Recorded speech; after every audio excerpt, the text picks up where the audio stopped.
Are you mapping the efficiency of your channels to the effectiveness of your channels? Because you should.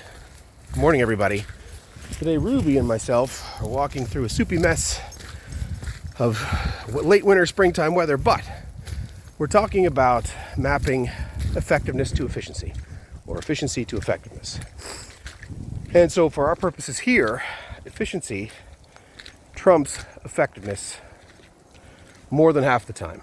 So effectiveness is something that you will map in every channel you take to market, whether that's your sales team, that's marketing, that's whatever. So the individual channels within there, so that could be social media, that could be video, that could be advertising, it could be whatever you're doing in the marketing space. In the sales component, you're talking about outbound versus inbound and how you break those channels up. And so a lot of channels are effective. Not a lot of channels are efficient. So you have to map those two things together. So effectiveness is, literally how well does it work for us? But when you map it to efficiency, once we know how well it works, meaning if a channel is giving us good signals for revenue, things are happening, people are buying through those channels, that's great. There's nothing wrong with that.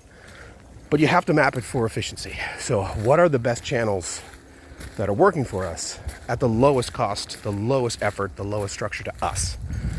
And so it's not about shutting things down or shutting them off necessarily. It's about right-sizing the effort. And so when you right-size the effort based upon what you see as the efficiency of those channels, sometimes it'll change. So if we're doing a lot of cold outreach, that might be a highly effective channel over time, but very much not efficient. We are burning through human capital. We are burning through prospects to get that quote-unquote effective channel, depending on what your measurement of effectiveness is. So for our purposes, you want to make sure efficiency plays a role in that. So how efficient are we at doing that? So some of your other channels may not be quite as effective as what you might see as your outbound strategy. But ultimately, what will happen is that efficiency goes up significantly, meaning that webinar that we do, we're not getting 10,000 people coming to the webinar, but those people that do come, they're ready to buy stuff. So maybe not as effective as our 10 salesperson team in terms of the outcome, but from an efficiency perspective, highly efficient. So you got to marry those two things up. It's what does that mean to you as a business? So for today, where's Ruby? Ruby says, look at effectiveness and efficiency. Those two things will give you a good structure of how things are working in your go-to-market.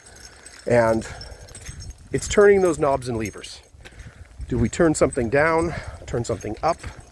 Do we go all in on a channel or an investment based upon its effectiveness and its efficiency? Those become the questions to be answered. So use that lens. It's not all about the effectiveness. The efficiency matters. This goes back to the idea of how much does it cost us to get a customer through those channels. So enough for today. She's out of here. Have a great one. Walking and talking with Ruby.